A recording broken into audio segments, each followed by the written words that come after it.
Assalamualaikum warahmatullahi wabarakatuh. Baik, di sini kami akan mempresentasikan laporan praktek usaha mata kuliah kewirausahaan dosen pembimbing Bapak Edi Setiawan SOS MSI.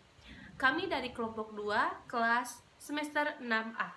Di antaranya ada saya, Carlina Ratnadewi, NPME 1835223275. Selanjutnya, perkenalkan, nama saya Sri Ayu Endang Puji Astuti dari kelas 6A dengan NPM 1835223426.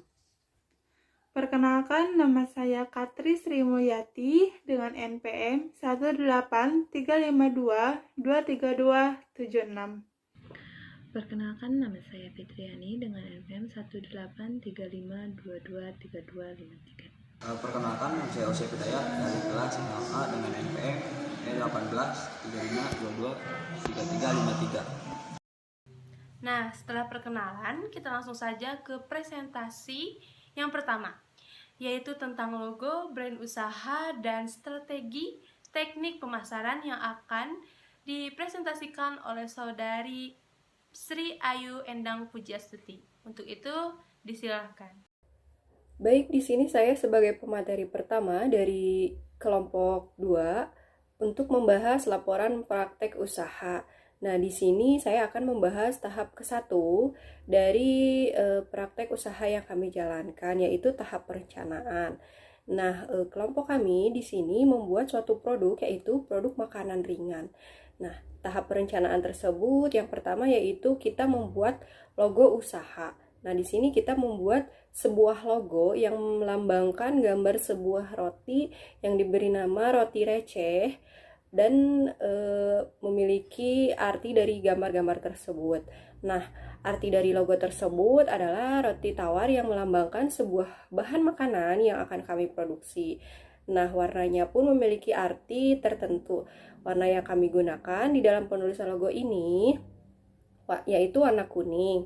Dalam logo tersebut melambangkan kebahagiaan atau kegembiraan. Nah, adapun bentuk setengah lingkaran di dalam logo ini yaitu memiliki arti yang bersifat stabil, memiliki daya tahan, dan memiliki sifat yang mengayomi. Lalu beralih ke tahap kedua, yaitu pembuatan brand usaha.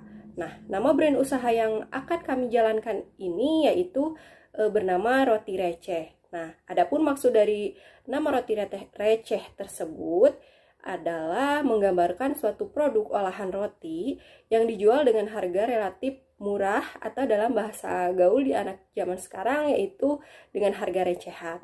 Nah, maka dari itu kami memilih nama Roti Receh sebagai nama brand usaha kami agar nama tersebut mudah diingat dan bisa menarik pelanggan dengan mengetahui harganya yang receh. Lalu pada tahap ketiga, kita masuk kepada penetapan strategi teknik pemasaran. Nah, di antaranya yang pertama yaitu ada penetrasi pasar. Nah, penetrasi pasar untuk meningkatkan penjualan produk, kami melakukan promosi atau iklan-iklan tentang produk kami, yaitu dengan cara promosi dilakukan melalui media sosial. Lalu yang kedua, strategi pengembangan pasar. Nah, kami akan menjual produk ini dengan penjualan di sekitar tempat tinggal kami dan di perkotaan khususnya di Kota Sumedang dengan menggunakan sistem pemasaran secara online dan offline dengan sistem pre-order atau dengan kata lain konsumen memesan terlebih dahulu. Lalu produk tersebut kami antarkan atau dengan menggunakan sistem pembayaran di tempat atau bisa disebut dengan cash on delivery.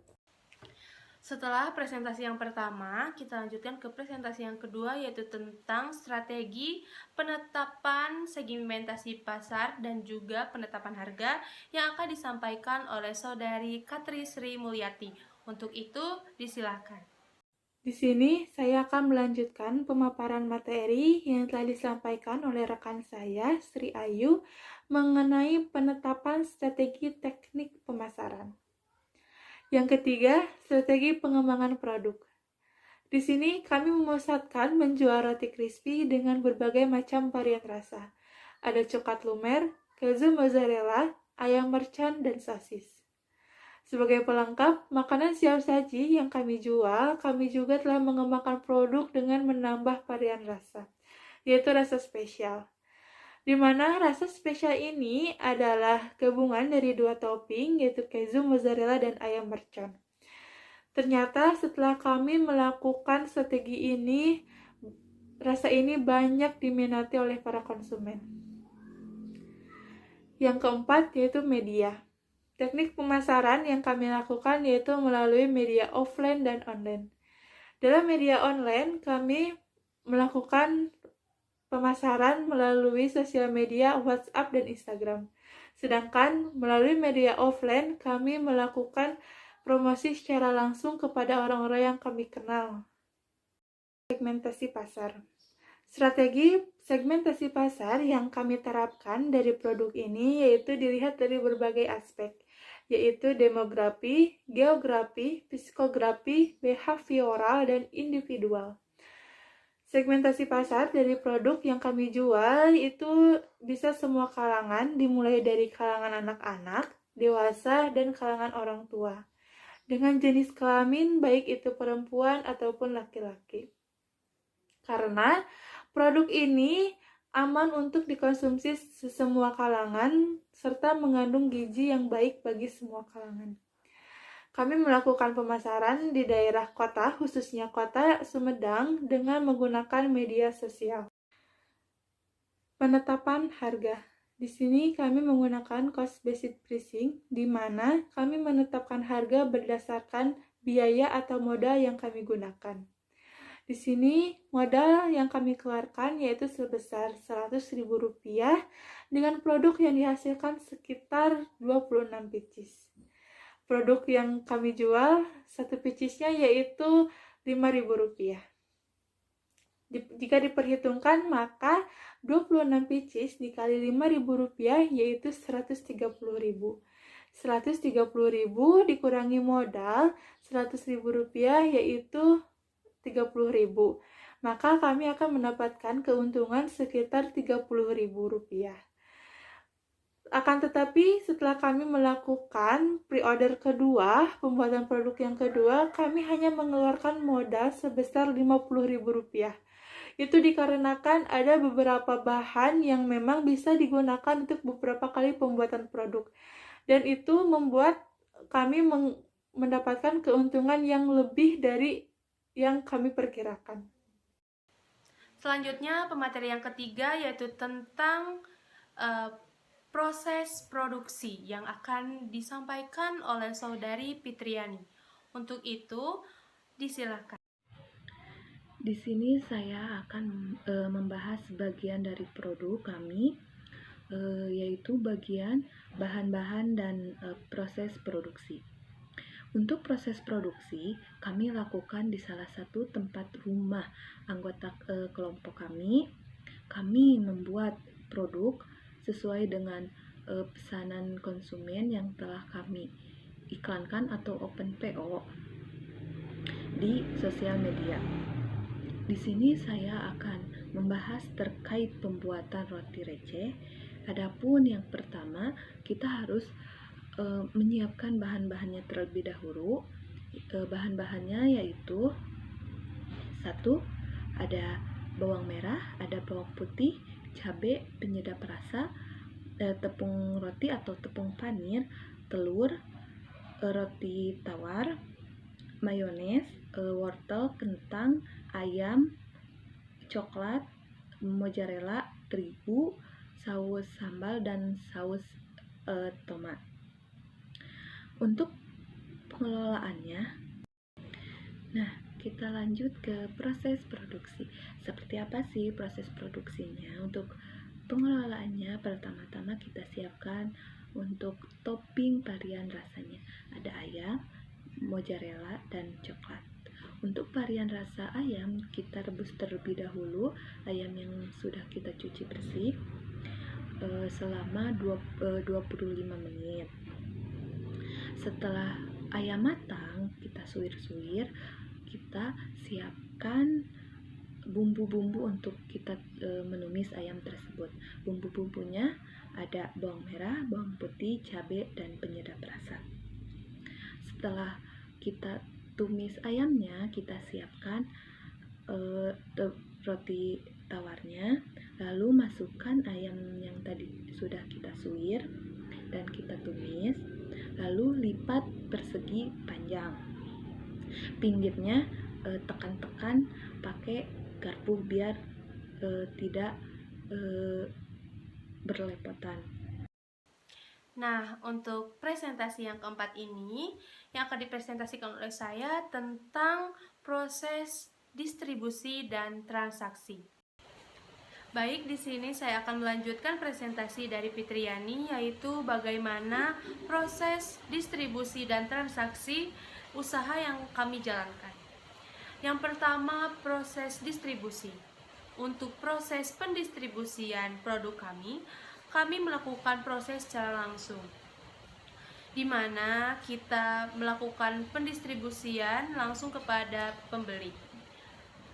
Ketika kami membuka PO dan sudah terkumpul pesanan yang dipesan oleh konsumen, kami melakukan produksi sesuai dengan pesanan konsumen dan kadang kami melakukan lebih.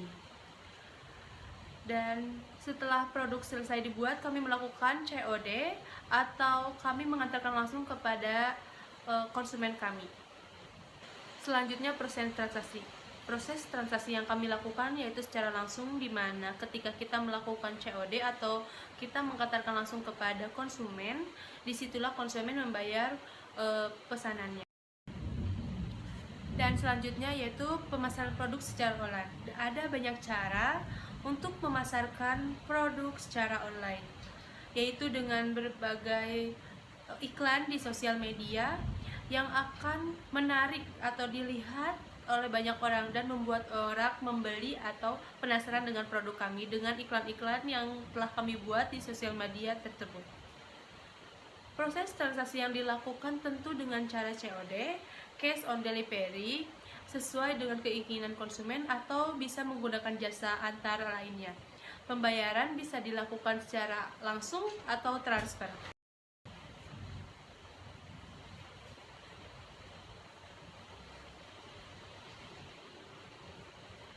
Selanjutnya, pemasaran produk secara online. Ada banyak cara untuk memasarkan produk secara online. Dengan melakukan pemasaran di berbagai sosial media yang akan menarik atau dilihat oleh banyak orang, dengan membuat orang menjadi penasaran dengan produk yang kami buat. Dengan iklan-iklan yang kami buat di sosial media tersebut, proses transaksi yang dilakukan tentu bisa dilakukan dengan dua cara, yaitu COD atau dengan menggunakan jasa-jasa antar lainnya. Pembayaran bisa dilakukan dengan langsung atau transfer. Nah, yang terakhir yaitu presentasi yang keempat oleh Saudara Usep Hidayat, yaitu tentang kendala usaha dan juga bagaimana upaya untuk mengatasi kendala tersebut. 3. Di sini saya akan melanjutkan presentasi yang telah disampaikan oleh rekan saya tentang kendala usaha. Oke, yang pertama yaitu salah satu kendalanya yaitu bahan baku produk, yaitu daging ayam. Kadangkala ada kenaikan harga. Nah, di sini kenaikan harga tersebut dapat sangat mempengaruhi produksi kami. Kadangkala si harga yang kita tetapkan jadi tidak menentu. Kemudian jarak rumah masing-masing anggota kelompok yang cukup jauh. Nah, di sini kita kesulitan untuk melakukan produksi roti tersebut. Kemudian yang kendala yang ketiga, bahan baku memiliki masa simpan yang pendek. Paling masa berlaku simpan yang pendek tersebut paling sekitaran 2 malam. Kemudian yang keempat, mempertahankan produk agar konsumen tidak cepat bosan. Nah, di sini kita harus pintar-pintar mempertahankan produk supaya produk tersebut tidak mengurangi rasa bosan si konsumen. Nah, kemudian mengatasi kendala tersebut.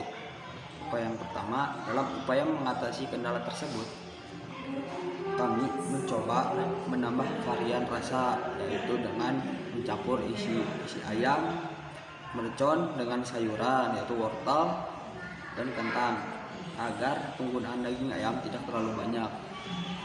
Kemudian serta rasa tetap enak dan bergizi. Kemudian ada juga yang di dalamnya isi coklat.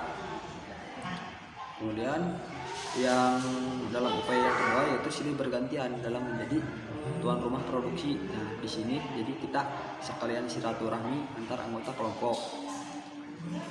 Kemudian upaya mengatasi kendala yang ketiga yaitu dengan membeli barang produk sesuai dengan permintaan konsumen. Nah, jadi kita di sini memakai sistem PO atau pre order. Nah, di situ kita menunggu si customer dengan meminta pesanan tersebut, apakah pesanan tersebut yang isinya ayam, mercon atau coklat dan lain-lain. Kemudian untuk mengatasi kendala yang keempat yaitu dengan menambahkan mercon atau coklat dan lain-lain. Kemudian untuk mengatasi kendala yang keempat yaitu dengan menambahkan kreasi baru dengan menambahkan berbagai varian rasa. Yang tadi yang saya sebutkan di poin pertama itu dengan menambah variasi rasa coklat agar si konsumen tidak bosan dan kita harus mengikuti perkembangan zaman sekarang supaya menarik perhatian si konsumen. Nah, itulah presentasi dari laporan praktek usaha yang kami jalankan. Semoga presentasi yang kami lakukan bisa memberikan manfaat untuk rekan-rekan semua, dan juga mohon maaf apabila terdapat kekurangan, bisa menjadikan gambaran untuk kami ke depannya. Terima kasih. Billahi taufiq wal hidayah. Wassalamualaikum Assalamualaikum warahmatullahi warahmatullahi Allah wabarakatuh.